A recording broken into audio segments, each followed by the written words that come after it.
Love lives here.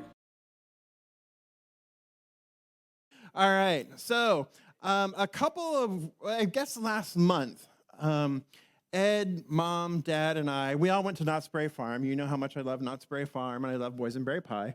And we went for the Boysenberry Festival, of course, and we went to the Birdcage Theater. Familiar with the Birdcage Theater? The Birdcage Theater has melodramas, right? They have melodramas, right? And so there's always, there's full audience participation, yeah? So there's the villain. When the villain comes out, everybody goes, boo, or tss, right? When the hero comes out, everybody goes, yay! And when the damsel in distress or the victim comes out, everybody goes, aww, right? Right? Yep. And so we all participate, and then, of course, when the lady in red, or in the case of Knott's Berry Farm, the lady in purple comes out, everybody goes, hubba hubba, right? And you gotta shimmy, hubba hubba. All right, right? So, our lives, our stories, what we enjoy, the entertainment that we enjoy, movies, blockbuster movies, TV shows, Real Housewives of Moreno Valley, you know, right? All the TV shows, the children's stories, everything, right? Every one of those is centered on drama, and drama is the tension between the victim, villain, and hero, or the victim, persecutor, and hero, however you want to say that, right? So drama is centered in that victim-villain triangle. This is known as the drama triangle, or one person calls it the dreaded drama triangle, or DDT, so it sounds like a toxic poison, because the drama triangle really is kind of toxic. It's toxic to our relationships, it's toxic to our friendships, and it's toxic to our way of life. Because what happens when we're operating on the drama triangle and we're riding that drama triangle hard, right, like a horse or like a llama, a drama llama, is going to turn and spit in your face, right? Because they spit just like camels do, right? So if you're riding the drama llama, you're riding the drama triangle, what you're staying in is you're staying in kingdom one consciousness, or stage one consciousness, which, as we know, is the to me consciousness. Yes, the victim consciousness. It is we're staying in that. It's like, oh no, life is happening to me. The person cut me off. No, right? I'm having to be up here instead of down there eating Jeff's peanut butter brownies. I'm having to wait. Oh no, Jeff is a villain. He's making me sit here while I could be eating his brownies down there, right? And you see what happens is we get into this victim space, and then we start blaming, right? Because somebody is doing something to us, or a situation is doing something to us. So that person, that situation, that challenge, if you will, becomes the villain or becomes the persecutor, right? And every good fairy tale, or at least every Disney fairy tale, most Disney fairy tales, I won't say every, because they have gotten better, they have gotten more inclusive, they have realized that women can stand in their own power. However, the traditional ones, right, we have the, oh, and so then the hero has to come, right? Yay! The hero has to come and kiss Snow White or Sleeping Beauty or whomever and wake them up from their slumber, wake them up from their sleep, and then they live happily ever after because the villain has been vanquished, the heroine has been saved, and the hero is the hero of the day, right? The problem with this is that the hero, too, also keeps the cycle going, because usually the hero has their own sense of self-worth wrapped up in the rescue. So they're wrapped up in the rescue, so they need the damsel to keep playing the role of damsel, keep playing the role of victim, so that they can continue to be the hero. Right? Make sense? How often do we do this in our own lives? Where we feel like something's happened to us. Oh no, something's happened to me. Now I gotta blame whoever else. Now I'm looking external to myself, outside of myself, trying to find a solution, trying to find a hero, trying to find a way to resolve the situation, right? How often have we played the hero unwillingly? I did that in college one year, my senior year. My friend sprained his ankle, right? Couldn't do a whole lot for himself. And so, here I am in the dining hall, carrying his tray. What do you want, Joel? All right, here you go. What do you want? All right, And eventually his ankle got to feeling better, but I'm still like, you still need me, right? So I got to figure out how I can create the situation where you still need me to help you out, because now my self-identity, my self-worth, my self-value, our friendship now is based on the fact that I'm helping you, right? And it creates this imbalance. We figured it out and everything's good and we're still friends and to this day, and my God. 35 plus years? Oh, God. All right, so I'm not that old. At any rate, right? So it happens, and it's so easy to slide into and slide between these. And so we pivot, depending on which relationship we're in. We pivot from victim, villain, hero, right? And so as long as we're playing this game, as long as we're playing the victim, villain, hero game, then there always has to be a villain, there always has to be a victim, and there always has to be a hero. And that keeps us stuck in this cycle of when, then. When I have enough money, because money's the problem, so when I have enough money, then I will take the trip. Or when this situation ends, or when we sell the building, then we can have a new life, right? It's always a when, then. And if we're doing this when, then, we keep cycling back through the drama that keeps us stuck. And we're holding ourselves back from moving forward. And the reason why is because the drama triangle is rooted in what? The problem, and 2, the fear. It's rooted in problems and fears. That's the drama triangle, rooted in problems and fears. But it doesn't have to be this way, does it? Because the drama, like we were talking about last week, is just a belief, the way we interact, the way we move, the way we think, yes? And what can we do with what we think? We can change what we think. So we move from the drama, being a drama llama, addicted to the drama. We move from being addicted to the drama to something called the empowerment dynamic, or the empowerment triangle. And so this too has 3 points on it.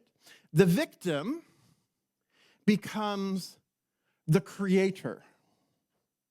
The victim becomes the creator.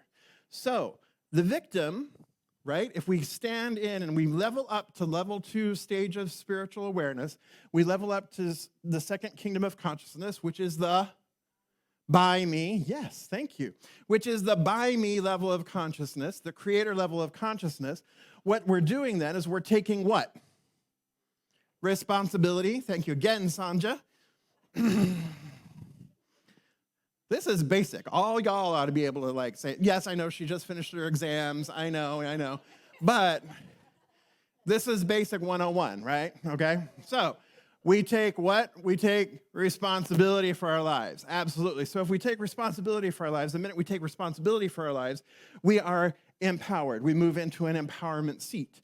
So then, when we are faced with a challenge, or faced with the evil villain, boo, hiss, when we're faced with that, we have the opportunity to respond rather than to react. Is that correct? So we can choose how we're going to respond.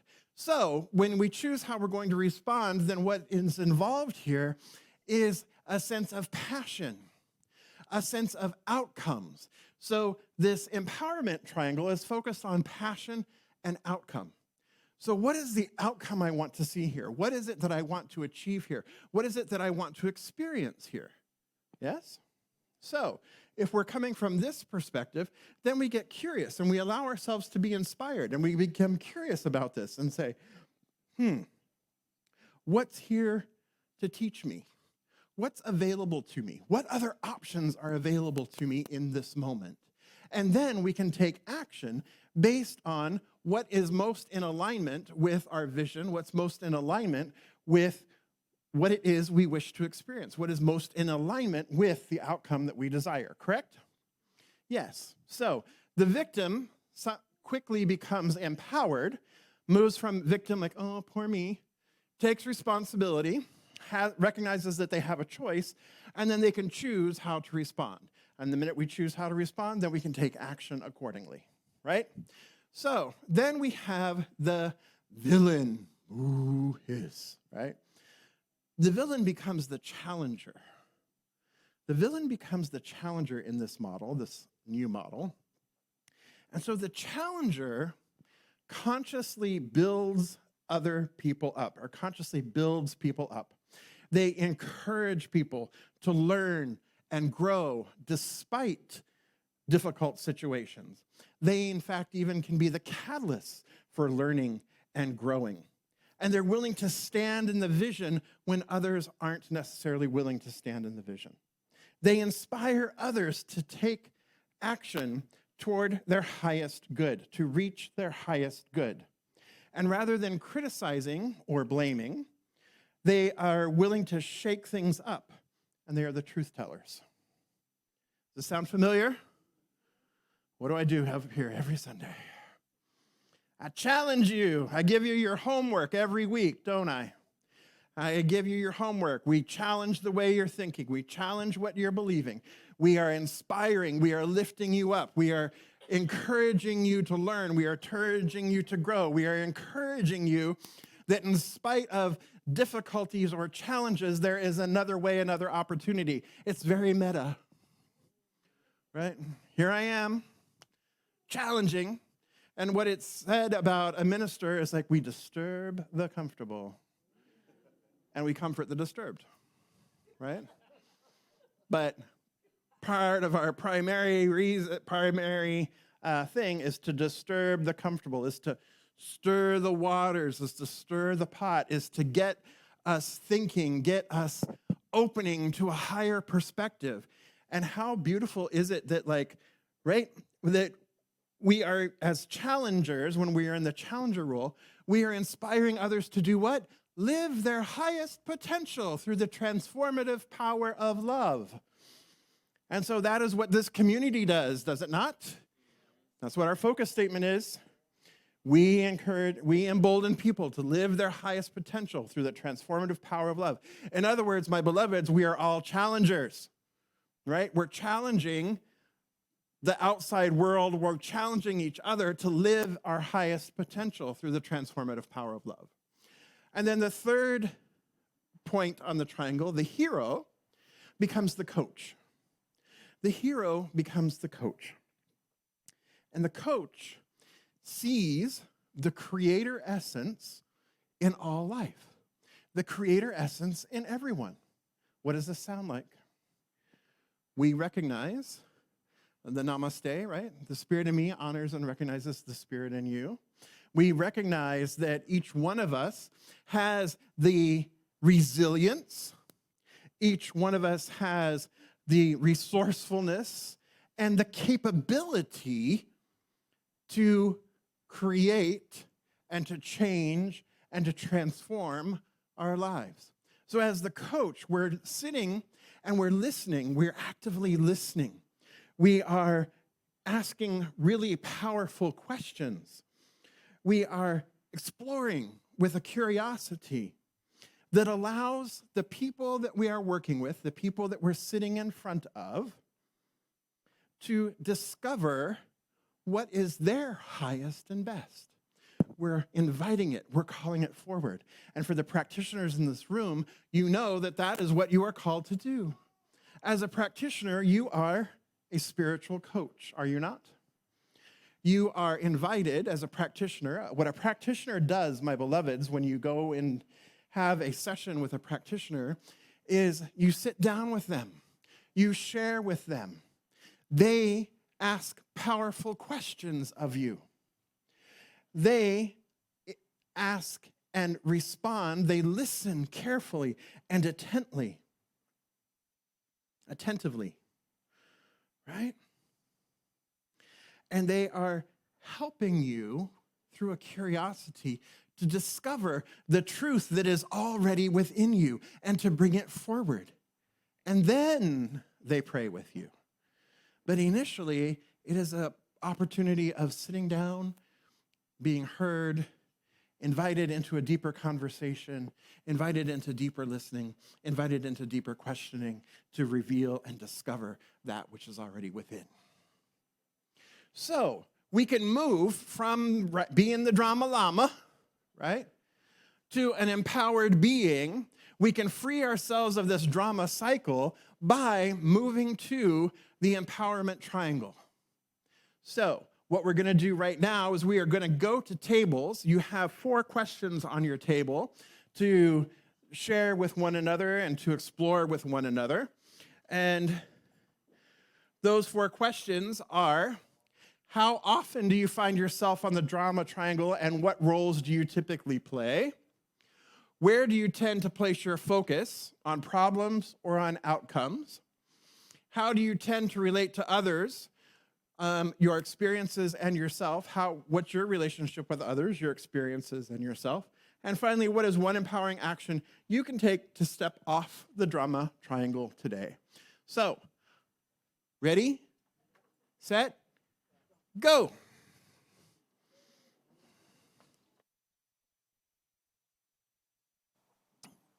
To sum this up, Ernest Holmes, as we talked about last week, said, be for something and against nothing. And we also said, too, that often gets misconstrued as like not doing anything, right? But being for something is coming from this place of the empowerment triangle, right? So we can apply this drama triangle, this empowerment triangle, to society as a whole, to our community, right? We can apply this in that way as well, in that rather than focusing on what he said today, right, we shift to what is possible here. We focus on the desired outcome. Then we choose to respond. That is coming from the place of the creator, right? Focus on the desired outcome, choose to respond. We can stand and be willing to stand for the higher vision and encourage learning and growth. That's coming from the place of the challenger. Be willing to stand for the higher vision. Then, standing from the place of the coach, be curious, be inquisitive, right? And hold each other and hold yourself capable, resourceful, and resilient. So this week, here's the challenge, right? This week is to notice when you are right in the drama triangle and what role you happen to be in that moment, whether you're villain, victim, or hero. Notice it. Then, and once you've noticed it, what happens? You have the ability to change it. So notice whether you're a victim, villain, or hero, then change it and come at it from the place of challenger, creator, or coach. So shift in that moment, notice whether you're being the victim, villain, or hero, and shift to creator, challenger, or coach. This way, you're hopping off or you're stepping off the drama triangle and you're stepping into greater empowerment and you're stepping into freedom. Yes? We're going to work this week? Yes? I'm being my full challenger. Yes? All right, sounds good. All right, taking in a nice deep breath and letting it out. I give thanks. I give thanks for all that has occurred here this morning. I give thanks for our heroes, those who have made the ultimate sacrifice, knowing that each one is one with the one, knowing that each one is a divine idea, a divine manifestation, impartation, and manifestation of the one life, the one love that is freedom, that is joy, that is peace that passes all understanding. And I recognize that each one of us gathered here this day is also that. Each one of us is a manifestation, impartation, emanation of this one life, of freedom itself. And so I speak my word for this beloved community. As we step off the drama triangle, as we give up being drama llamas, as we give up the melodrama of life, and we step into the freedom, the emancipation, the activity of the divine through the creative process by becoming and being the creator, the challenger, and the coach. That each one of us says yes to a greater yet to be. Each one of us finds the divine inspiration within us. Each one of us finds the hero, the one within us. And we allow it to move forward in greater capacity, in greater availability, in greater abundance and joy, so that we too may experience that greater freedom that we already are, that we already possess, that is already available to us here and now. So I simply give thanks for all of this. I say yes to it, and I release this word into law, knowing it is done, knowing it is so. We let it be, and so it is. So